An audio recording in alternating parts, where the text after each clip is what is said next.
Hmm.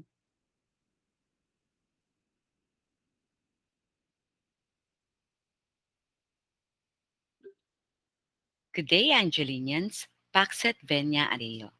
In this video, we are going to talk about electronic mail.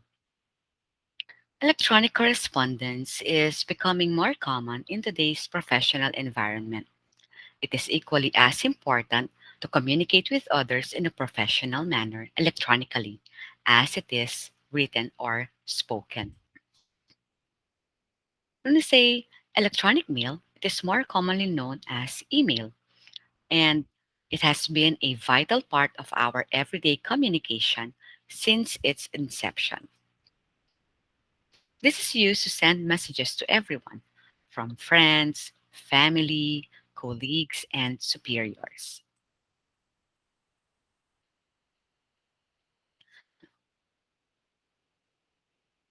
An email can serve many purposes. It can be used for directives, transmittals, documentations, confirmations, explanations of procedure, recommendations, status reports, and inquiries. Indeed, the email has revolutionized interpersonal communication.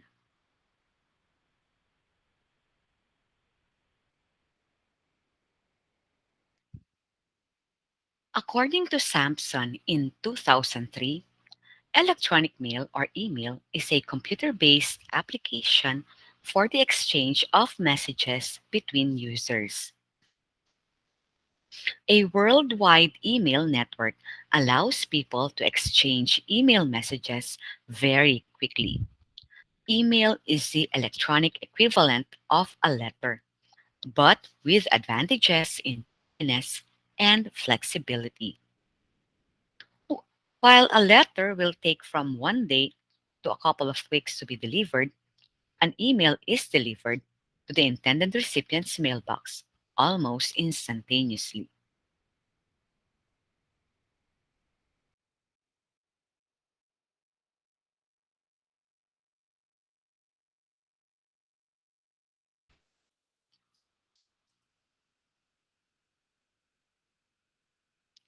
Harrison in 2003 stated that the email provided a systematic, reliable, and relatively inexpensive means for distributing information across numerous and diverse constituencies within organizations. In 2003, Bruni indicated in his study that electronic mail is a system that allows users to send and receive messages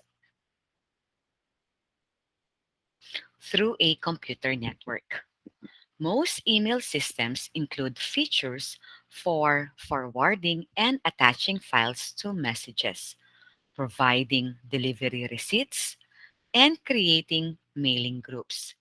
Advanced email systems include rule processors capable of automatically sorting and processing messages.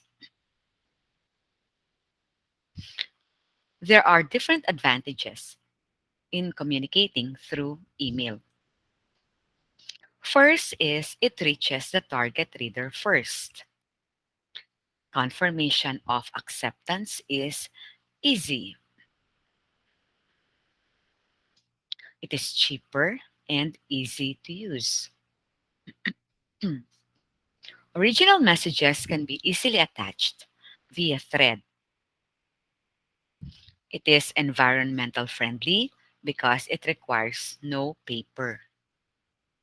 And it has an automated email feature that notifies the sender if the receiver is on vacation or will not be able to access his or her email as soon as possible. You may apply this feature in the settings.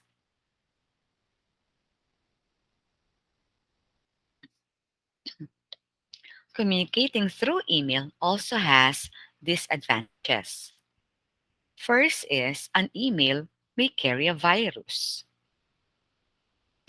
Not all official documents can be sent via email due to their nature, especially if the document is confidential. An email is sometimes used as a tool for scamming. Therefore, you should be very cautious before you open an email, especially if the email that you received is outside of your organization or if the email address seems suspicious. Sending an email is prone to technical glitches because it is dependent on internet connection. We now move on to the guidelines in writing an email. Reflect if sending an email is the best mode of correspondence compared to face meeting, conversation, phone conversation, or memo. Be sure to use an email account that you check regularly. Next is you connect the subject line to your reader's needs and interests. Readers often delete messages solely based on the subject line. Your email address, subject line, and content all have to be clear and appropriate. Failure to do so may result in your email being ignored and or deleted as junk or spam. Next, do not change the subject line when you reply to an email. Make the subject line short and simple, but also specific. Example, if there is an upcoming seminar and the schedule was changed and you want to notify your colleagues, okay? So instead of using schedule as the subject line, use adjustment in seminar schedule instead. Next is do not include abbreviations, okay, such as uh, LOL, OMG, ASAP. Do not include also emoticons like the smileys or other shortcuts that you may use uh, in informal correspondence. Okay, I repeat, do not include abbreviations, emoticons, or other shortcuts. You may only include them for informal correspondence.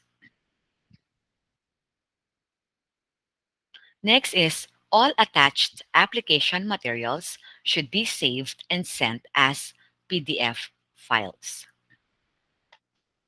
So they would not be edited.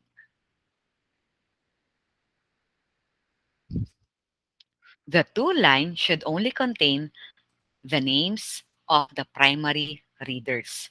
Secondary recipients must be placed in the CC line. Be accurate in typing the email addresses of the recipients because even if there is only a slight change in the case of the letter, or if you miss or if you lack one letter or one character, then your email will not be sent. Keep the messages brief and straightforward, and never publish an email without the permission of the creator. Do not also forward an email without the permission of the original sender. So, if you wish to forward an email, you may ask permission first from the sender. Example, ma'am or sir, may I forward your email to my classmates? Okay. So in you ask for permission first. State your business in the first sentence of the text. Store both your sent and received messages in folders using descriptive names. In my email, I created folders for different purposes. So I have one folder for excuse letters. I have one folder for my files in my course, and I have another folder for my thesis materials, and so on.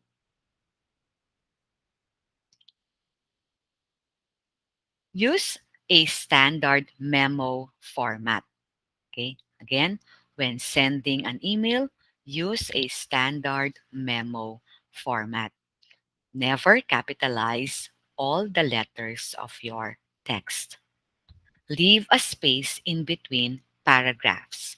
Do not indent paragraphs. I repeat, do not indent paragraphs. If the message is important, try composing it first using a word processor or MS Word. So you may edit, uh, you may review, proofread, and edit your text first before sending it to the recipient.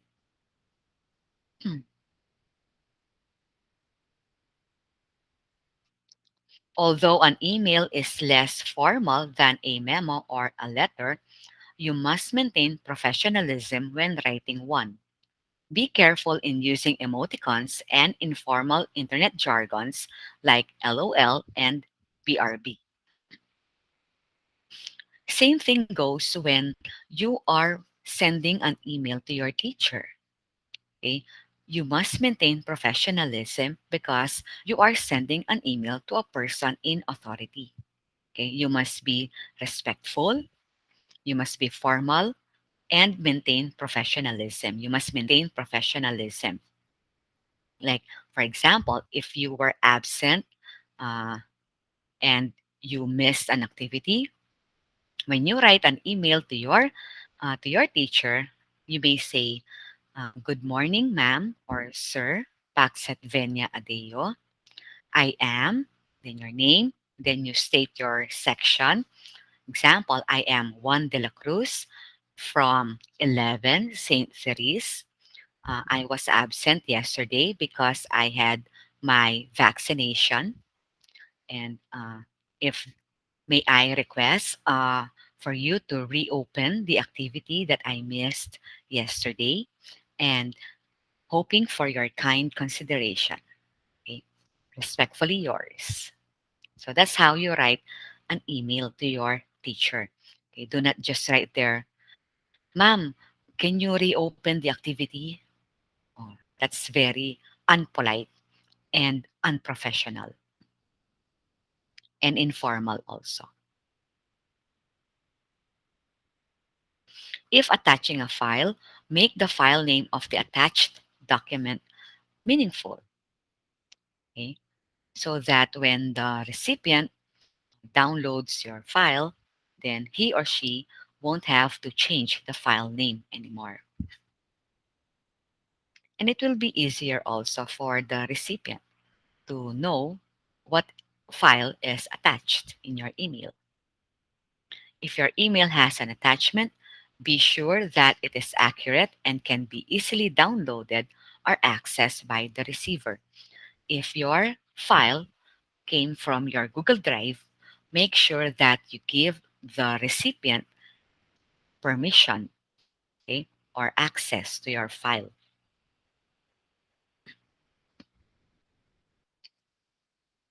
Now we have the guidelines for communicating online. Okay, this is from pressbooks.ca.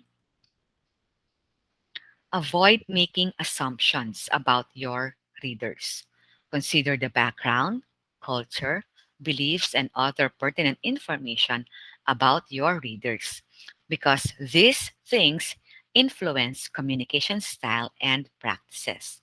Remember that culture, age, and gender can play a part on how people communicate.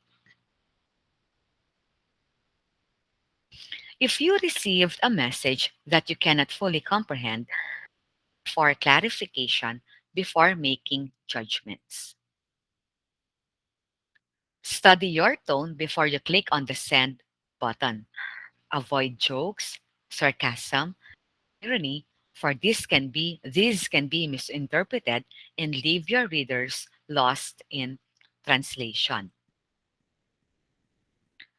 In my device, I downloaded uh, Grammarly, okay, which checks my grammar whenever I write emails or messages or texts, and it also checks the tone of my message.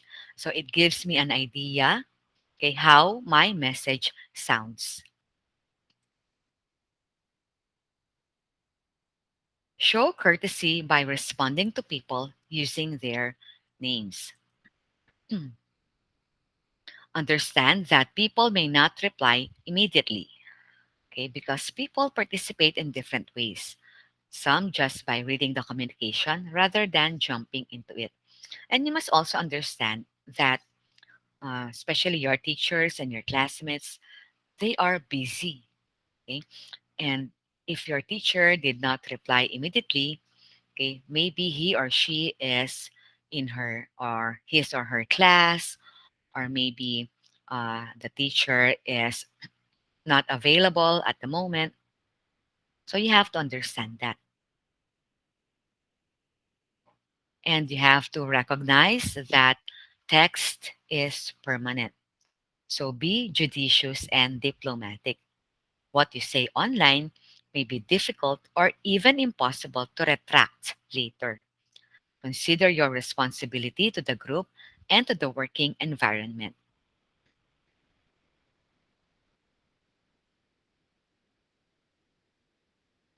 Agree on ground rules for text communication. Whether formal or informal, you seek clarification whenever needed if you are working collaboratively. Avoid flaming. Flaming online means posting insults, offensive language, and the like. You research before you react. Next, you accept and forgive mistakes.